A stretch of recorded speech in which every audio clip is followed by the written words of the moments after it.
2019 Lok Sabha election में BJP के manifesto में बहुत सारे प्रॉमिसेस करे गए थे, जिनमें से बहुत सारे प्रॉमिसेस तो कंट्रोवर्सीज का शिकार भी बने। इसमें सबसे पहला था promise to remove article 370 and second construction of Ram temple and third citizenship amendment act, जिनमें से फर्स्ट 2 प्रॉमिसेस तो कंप्लीट कर लिए गए बीजेपी के द्वारा and now it's turn to implement citizenship amendment bill in all over India. अब ऐसे रूमर्स फैल रहे हैं कि अगर ये इम्प्लीमेंट हो जाता है इन ऑल ओवर इंडिया तो इससे मुस्लिम्स को बहुत ज्यादा प्रॉब्लम फेस करनी पड़ सकती है। अब इस एक्ट से सिर्फ मुस्लिम्स को टारगेट ही नहीं करा जा रहा है, बल्कि दूसरी कम्युनिटीज को बहुत ज्यादा सपोर्ट मिल रहा है बीजेपी के द्वारा।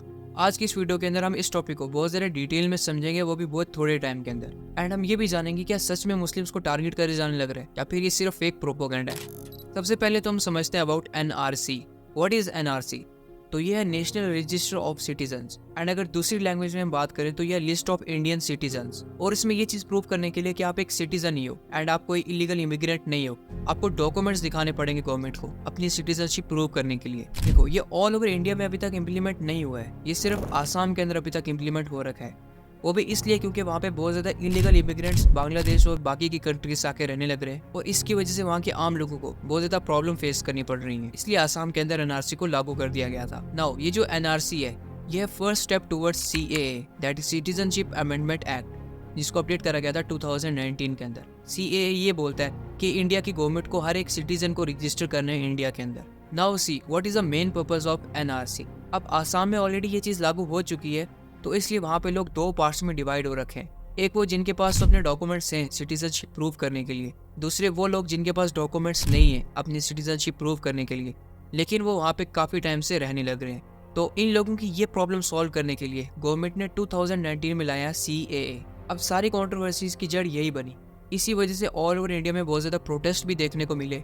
लेकिन ऐसा क्यों हुआ वो हम आगे समझते हैं। अब देखो, इंडिया में अगर कोई भी बाहर से आता है तो उसे सिटीजनशिप मिलने में करीब 12 साल का समय लगता है। इसके पीछे भी बहुत लंबी प्रोसेस है, ये सब इतना इजी भी नहीं है। सबसे पहले तो उन्हें अपने 14 ईयर्स का टाइम पीरियड अकाउंट करवाना है, जिसमें आपके पास की 14 ईयर्स को देखा जाएगा एंड उसमें से मैक्सिमम 11 ईयर्स तो आपको इंडिया में होना पड़े। और जिस दिन भी आप ये अप्लाई करवाने के लिए जा रहे हैं, फॉर एग्जाम्पल अगर मेरे को लगता है कि मेरी 11 ईयर्स का टेन्योर इंडिया में कंप्लीट हो चुका है और मैं इसे अप्लाई कर सकता हूँ, लेकिन मेरे को यहाँ पर एक चीज का बहुत ज्यादा ध्यान रखना पड़ेगा कि जिस दिन भी मैं अपना सिटीजनशिप अप्लाई करवाने के लिए जा रहा हूँ उससे पीछे 1 साल मेरे को इंडिया में ही होना पड़ेगा, तभी जाके मेरी सिटीजनशिप अप्रूव होगी, वरना नहीं। तो अब हम जैसे ऑलरेडी डिस्कस कर चुके हैं एनआरसी इन आसाम के रिलेटेड, यहाँ पर सरकार के द्वारा कुछ चेंजेस करी जाती हैं इस चीज के अंदर। तो अब जो भी लोग आसाम में रहने लग रहे थे विदाउट डॉक्यूमेंट्स, उनके लिए क्राइटेरिया सरकार के द्वारा चेंज कर दिया गया था और ये 12 साल के टाइम पीरियड से हटाकर सिर्फ 5 साल तक कर दिया गया सरकार के द्वारा। फॉर एग्जाम्पल 2019 में ये अमेंडमेंट हुआ, उससे 5 साल पहले यानी 31 दिसंबर 2014,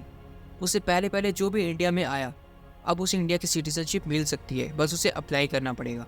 देखो, इस चीज को प्रूव करने के लिए कि आप 31 दिसंबर 2014 से पहले ही इंडिया में आए हैं, उसके लिए आप कुछ भी दिखा सकते हैं, लाइक पैन कार्ड, अपना इलेक्ट्रिसिटी बिल। लेकिन यहाँ पर जो ये सिटीजनशिप देने के लिए जो चेंजिंग करी गई थी वो सिर्फ 6 रिलीजियस कम्युनिटीज को देने के लिए ही की गई थी, जिसमें Hindu, Sikh, Jain, Buddhist, Parsis and Christian यही थे। और मुस्लिम्स को इस चीज में ऐड नहीं करा गया था सरकार के द्वारा। मतलब मुस्लिम्स एंड बाकी कम्युनिटीज को अपने वही 12 ईयर का टेन्योर कंप्लीट करना पड़ेगा, उसके बाद ही वो अपनी सिटीजनशिप के लिए अप्लाई कर सकते हैं। और इसी वजह से बहुत ज्यादा प्रोटेस्ट देखने को मिले थे ऑल ओवर इंडिया में। इसके पीछे सरकार के द्वारा ये बात बोली गई कि जो भी non Muslim migrants Bangladesh, Pakistan और अफगानिस्तान से इंडिया में आए हैं, सिर्फ उन्हें ही ये सिटीजनशिप मिल सकती है इस तरीके से, बाकी किसी को भी नहीं। अब इंडियन गवर्नमेंट के द्वारा ये बात बोली जाती है कि इन तीनों कंट्रीज में माइनॉरिटीज के साथ बहुत ज्यादा भेदभाव करा जाता है, इन्हें फोर्सफुली कन्वर्ट करवाया जाता है एंड और भी बहुत कुछ। तो इससे इन्हें रिलीफ देने के लिए ये सब करा गया गवर्नमेंट के द्वारा। एंड मुस्लिम्स ऑलरेडी मेजोरिटी में इन तीनों कंट्रीज में, तो इसलिए मुस्लिम्स को ये डील नहीं दी गई।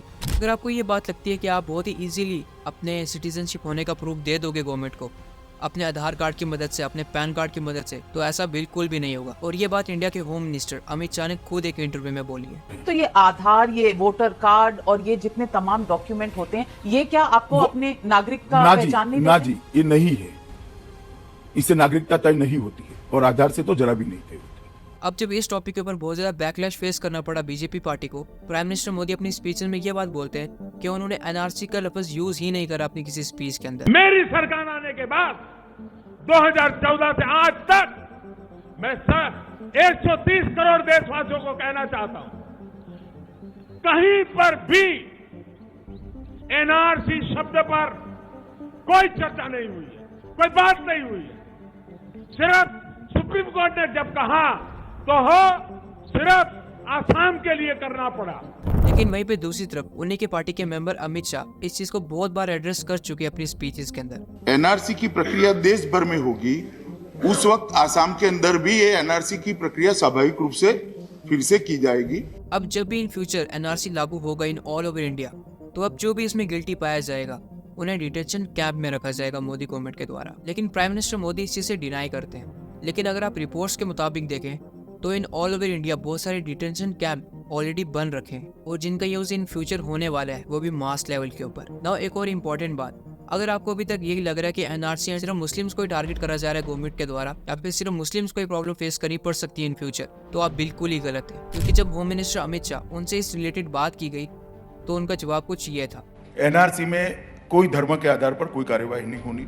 जो कोई भी एनआरसी के तहत इस देश का सिटीजन नहीं पाया जाएगा, सबको निकाला जाएगा। एक बात तो इसमें सिर्फ मुसलमानों के लिए एनआरसी है, ये कहने की बात मेरे हिसाब से गलत होगी। अब देखो, ये सब प्रूव करने के लिए एक आम आदमी को अपने खुद के नहीं बल्कि अपने ग्रैंड पेरेंट्स के बर्थ सर्टिफिकेट शो करने पड़ेंगे गवर्नमेंट को, जो कि इन रियलिटी पॉसिबल ही नहीं है। और यहाँ पर सिर्फ मुस्लिम कम्युनिटी को ही आगे कर दिया जा रहा है, ऐसा बिल्कुल भी नहीं है, बल्कि इससे सभी कम्युनिटीज को अफेक्ट होगा। बाकी आपका इसके ऊपर क्या ओपिनियन है मेरे को कमेंट में जरूर से बताना। और अगर वीडियो अच्छी लगी हो तो लाइक कर देना, चैनल पर नए हो तो सब्सक्राइब करके बेल नोटिफिकेशन को ऑल पे सेट जरूर से करना।